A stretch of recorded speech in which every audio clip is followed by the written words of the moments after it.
This is the Annex, a sociology podcast. I'm Joseph Cohen from the City University of New York. Today, Chase tweets financial advice. Our panelists are Michelle Silver from the University of Toronto and Gabriel Rossman from UCLA. Our discussion was recorded on May 1st, 2019. All right, so a couple days ago, about a week ago by the time you hear this in podcast land, Chase Bank, which in the interest of full disclosure, I should say, holds my FDIC-insured deposits, tweeted out from its account, why is my bank balance so low? Bank account, make coffee at home. Bank account, eat the food that's already in the fridge. Bank account, you don't need a cab, it's only 3 blocks. I guess we'll never know. Bank account, seriously? Hashtag Monday motivation. And people lost their shit about this. You would never think that so many people would be following a bank's Twitter account. I'm happy to give them my money, but I've never felt the need to indulge in their humor or helpful updates or whatever. Right. And people got mad about this and basically saw it as, blaming the victim or, and this is of a piece with the whole, millennials aren't buying homes because they're wasting money on avocado toast. Yeah. Kind of thing. And then, probably the cap of it is that Senator Elizabeth Warren, she didn't quote tweet it because it was quickly deleted, but she tweeted a screenshot of it. And she said, Chase, why aren't customers saving money? Taxpayers, we lost our jobs, homes, savings, but gave you a $25 billion bailout. Workers, employers don't pay living wages. Economists, rising costs plus stagnant wages equals zero savings. By the way, I will notice that in listing economists, she does not list a consumption arms race among dual earner couples bids up the price of positional goods, which a certain law professor made the cornerstone of her scholarship. And then back that to law professor is Elizabeth Warren for people who that's the two income trap. And then back to Warren's tweet. Chase, guess we'll never know. Everyone, seriously, money motivation. Okay, so this contains volumes in terms of like consumer finance and, in particular, the kind of common advice you have for balancing your budget, that you should cut out everyday affordable luxuries that add up. The $4 or $5 cup of coffee, the $15 of takeout, the $12 cab ride, all of which are things that anyone can easily afford occasionally. But if you make a habit of them, they actually do add up to. Well, actually, that's kind of the point. Do they add up to a lot of money? They don't. Or they don't? They don't add up. So why don't you tell us? So first of all, I'm happy that this is topical because it's something that's related to my own work. But plug your book. Plug your book. Yeah, I guess so. Available on from Prager Press. American Crisis or Financial Crisis in American Households, 2017, Prager Press by Joseph Nathan Cohen. All rights reserved. No, in all seriousness, in my when I studied this, the price of food, the price of entertainment, telecommunications, the stuff that people say we spend our money on, we actually spend a lot less than we did 20, 30 years ago. Well, most of that stuff is deflationary. Yeah, for right? sure. So, you used to have to I bought a pair of sneakers recently, and it occurred to me that it was a pretty nice pair of sneakers, but it still cost about 2/3 as much as a comparable pair would have cost when I was in high school. Yeah, no kidding. Well, the way I like to think of it is if you enumerate prices in minimum wage hours, it gives you a pretty good idea of what something costs. And, people talk about how expensive cell phones are or lattes. But really, those things amount to, you could buy jeans at Costco for 2 minimum wage hours, like that $30 pair of jeans or that $25 pair of jeans. That's 2 minimum. Well, and likewise, you can get a pretty solid Android phone for about 2 days worth of minimum wage labor. Yeah, totally. And what my research found was that the big things that people were spending their money on were the types of things that Elizabeth Warren was talking about when she was an academic: healthcare, housing, education, commuting, childcare. Those are the things that automation and importing haven't made cheap. So, what do these things have in common? So, one thing they have in common is Baumol's disease, Mm, with the exception of housing, which is not a Baumol's disease issue. mm. But the other things are all Baumol's disease, which is to say they involve highly skilled labor. At least they're labor intensive. Sometimes Yeah. skilled labor, sometimes unskilled labor, but they're labor intensive. And as you see increasing productivity in the manufacturing sector, Mhm. you should see prices rise in the service sector. Um, and then the other thing is with housing is that it's inherently scarce, Mhm. particularly when there's supply constraints. But we already talked last week with Cristobal about how supply constraints drive housing prices. Although as we've been alluding Mm. to, um, Warren's academic research before she entered the Senate was largely about how housing prices get bid up because housing, especially housing in good school districts and that sort of thing, is inherently scarce, Yeah. and so people are bidding against each other to bid up the price. It happens all the way down the income pyramid, though. Like, so for example, you will find people in sort of lower middle class neighborhoods who are reaching to get into more firmly middle class neighborhoods. And everybody's trying to afford as much house as they can just because they want to get a foothold in Yeah. a non distressed community or a, Or in California, you have the opposite, where you have middle class people bidding for houses in lower middle class neighborhoods because they've been priced out of middle class neighborhoods because the supply is so incredibly constrained. yeah. I live in an apartment, which I'm not complaining, but just when I sit and use it as like a very near to hand n of one data point, Mhm. like I do not live in an apartment that you'd expect an upper middle class professional to live in. Frankly, it's old construction, it's kind of run down. Yeah. It's a nice location, and it's 1,000 square feet, but there's cracks in the bathroom, that sort of thing. Yeah, I mean those are the things that are really expensive. But the problem is that Hmm. if you point out to people that and what happens is people don't realize that it's stuff that bankrupts them, because what happens is you experience childcare as a temporary shock. You're like, "Oh, I just got to get past this bump and then I'll be fine." And then I just got to get past like paying for my kids' summer camp until they can watch themselves and all of that. So it looks like these are all weird discrete shocks, but all of them are basically a product of a system that doesn't really socialize the costs of like well-being essential products. And what Chase is doing is something that's very common in the the financial advice industry. They personalize things because people aren't interested in structural factors. They want to know life strategy. Well, also, from if you are giving someone advice, Hmm. let's say that your cousin was asking you for advice on balancing their budget because they're carrying too much credit card debt. Hmm. It's not practical to say, well, we should have gone back 20 years ago and had a policy Yeah. counterfactual, right? The thing that they can actually control is how often they buy Starbucks. The Yeah. thing that they can't control is whether daycare is expensive or college tuition is rising at triple the rate of inflation. That is Yep. outside of their control personally. Now they could control whether to get the catastrophic health plan versus the gold plated health plan, Right. or whether to get the fancy pants daycare, or whether to go into the retired woman who lives on the corner Yeah. and host a daycare in her backyard. Um, but they can't individuals have no power over structure. And so the Yeah. practical advice you can give them is, save $5 on avocado toast. Yeah, yeah. Well, it's really hard. You're right about that, because on one hand, people want practical information, and I find that they'll turn to you and be like, "Well, what should I do?" And the best I can say is like, "Well, all of my research suggests that you're kind of screwed. Yeah. You need structural change." This reminds me of a joke I heard a long time ago that econ is the science of how people make decisions, and soc is the science of how people have no decisions to make. Yeah.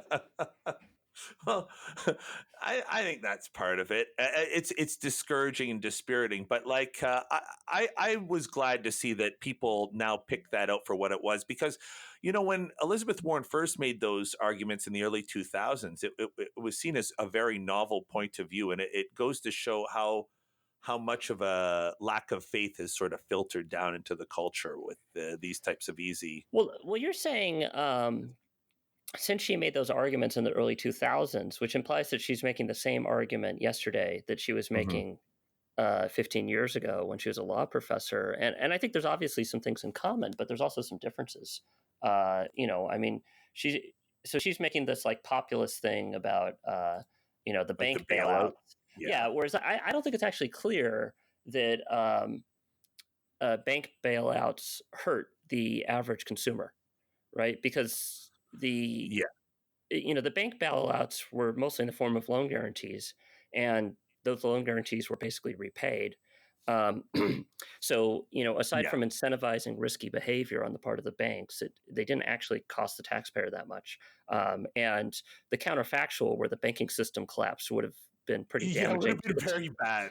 I think you would have felt that, Oh, it would have been really bad. People forget that like in 2007 there was crazy stuff like the commercial paper markets were failing and like money markets were about to fail. Like uh you could have seen people's 401ks wiped out and you could have seen massive housing price collapses, which is where most people hold their wealth in their home, Yeah, and it would have resulted in like a massive destruction of wealth. Look, now she's posturing, she's a political candidate, that's right. uh and those are the And also sacrifices that the main thing she's leaving out is like a big part of two income trap.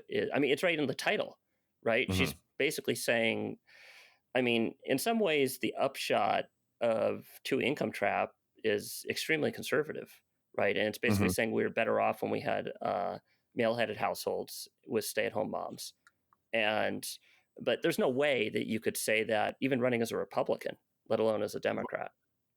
I didn't interpret her study that way. Uh huh. What? Because the thing is it's important to remember that two working in a strict financial sense, two working parents create income redundancy. You're almost better off with two $50,000 earners than one $100,000 earners in a sense, because if one person loses their job, you still have half the income. I think that what her problem was that there were unintended consequences of this, Well, yeah, she and was we didn't describing talk. women's labor force participation as a Red Queen race. It was it was yeah, I mean, I guess there's some interpretation into it, but like the way I saw it is that people got that slack money. And I get, what happens is these are all markets where selectivity is a thing. This is something that comes up whenever we talk about the college admissions scandal too, right? Like Mhm. part of what these positional goods do is their purpose is to exclude. There's only so many people who can be privileged. That's right. Status is a zero sum game. Yeah. And anything that involves sorting is a zero sum game, right? I mean, a lot of these goods involve basically I am paying for access to a good peer group that I consider desirable, Yeah. and the desirable peer group is inherently scarce. Michelle, do you feel that pressure in Canada? Like, is there a crowd to get into the right neighborhood there too? Do you have to overpay because you want your kids to be in the right school district or? I don't see that here. I feel like it's more everybody thinks their neighborhood is special and loves it so much. Here you can live in a great neighborhood and have a great, or in a regular neighborhood and have a great school. The public system has French immersion. You don't have to pay extra for that, Right. and there's lots of them. So I mean, I think Joe, Canada. It's a little bit more evenly distributed in terms of access. But y'all do have a housing bubble, and Definitely. unlike ours, it hasn't popped yet. Oh yeah. So what explains the housing bubble? I mean, I'm pretty sure it's concentrated in a few cities like Vancouver and Toronto, right? Yes. Yeah. So what explains the housing bubble if you don't have, competition for neighborhoods, or is it just that the housing is kind of scarce in metropolitan areas overall? Housing's absolutely scarce. Like single family detached houses are very rare in our urban centers. Mm. Hmm. Condos are going up everywhere. There's like 5 going up, within a kilometer of my house, and but it's definitely scarce. There's no doubt about that. That housing is scarce, and houses per se are scarce. Yeah, like even Hmm. bad neighborhood, even what were considered bad neighborhoods in Toronto are quite pricey. No. They're pricey, but like I lived on the south side of Chicago before before moving to Toronto. I don't know if I don't know if I would say we have bad neighborhoods. I don't see them. bad neighborhoods. That was one of the things that I observed when I was doing my book and comparing the United States and Canada too, is like the floor gets really low.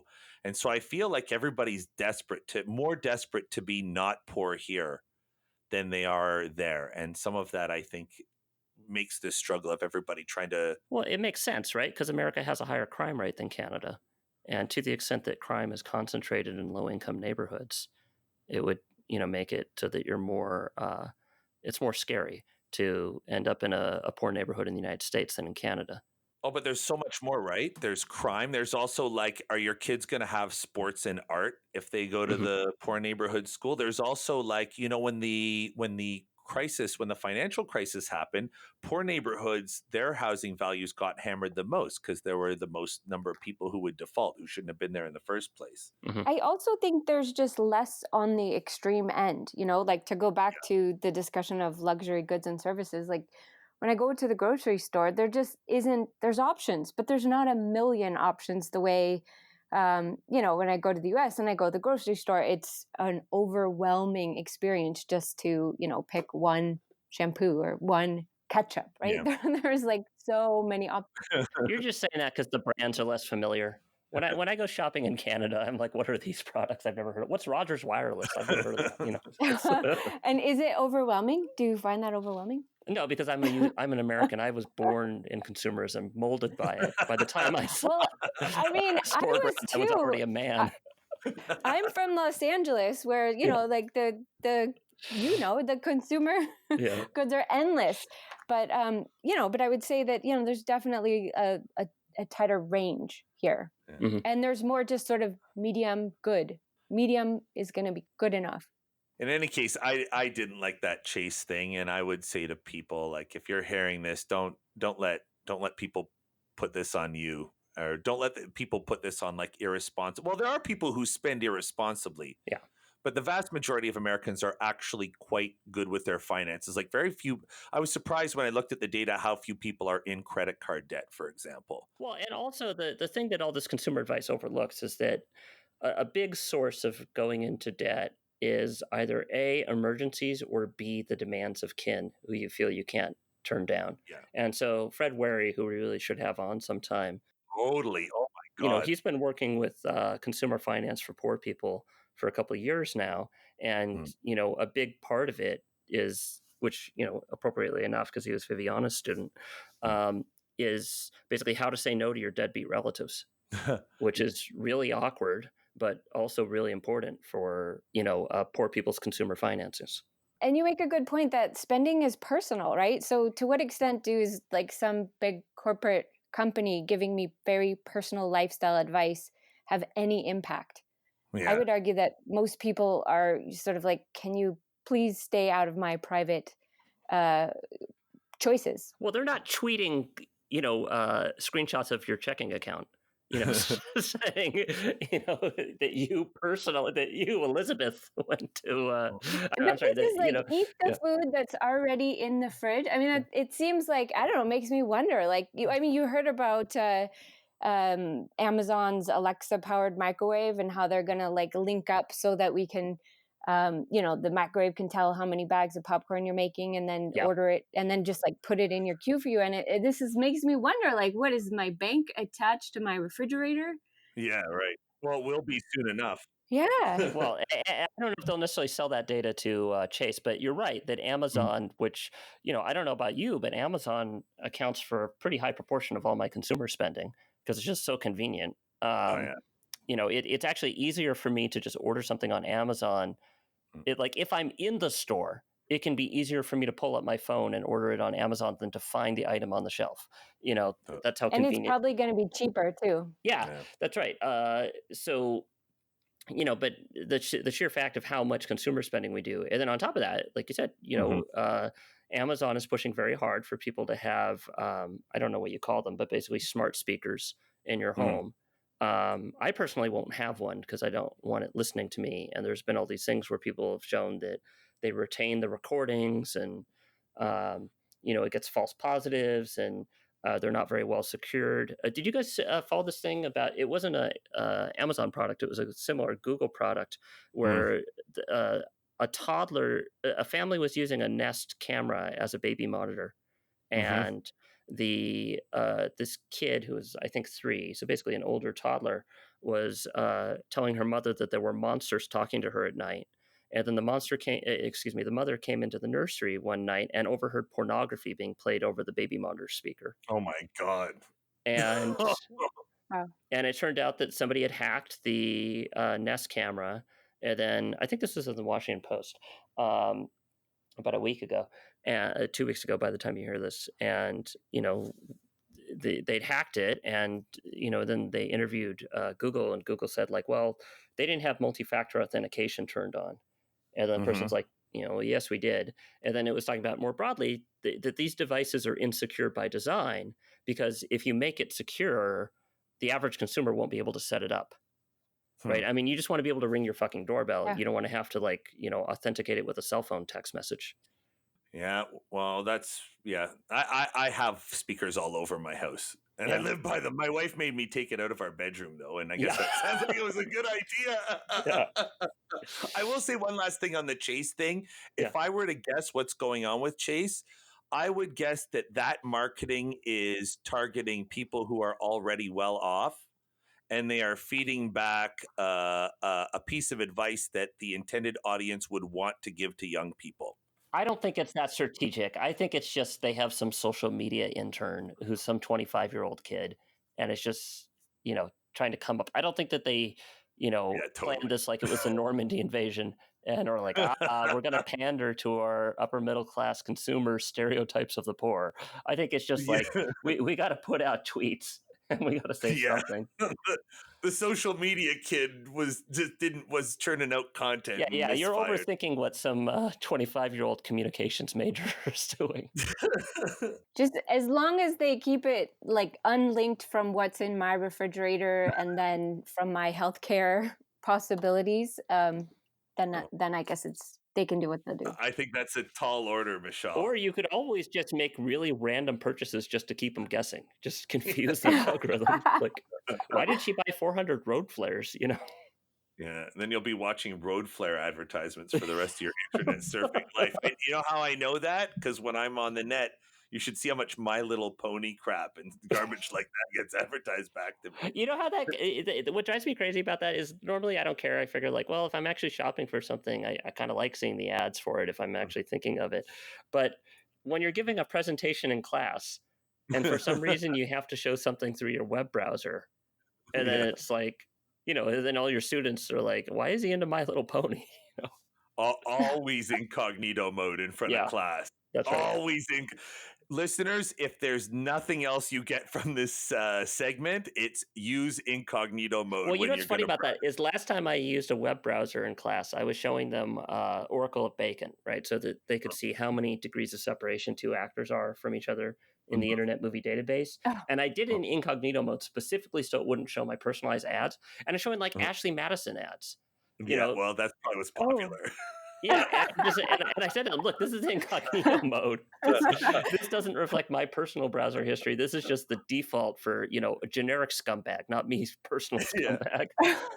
Yeah, and your students were like, Yeah, because they don't know about cookies and shit like that. They just see it on my screen.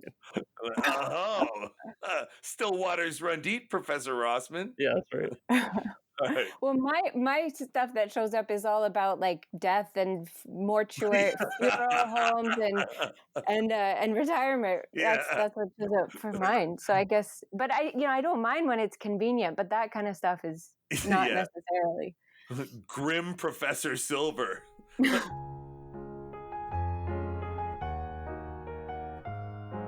You've been listening to The Annex, an academic sociology podcast. You can visit our show site at sociocast.org/annex. We are on Twitter at Sociannex and on Facebook, The Annex Sociology Podcast. Our producer is Leseth Moreno. Music by Lena Orsa. I'm Joseph Cohen. Thank you for listening.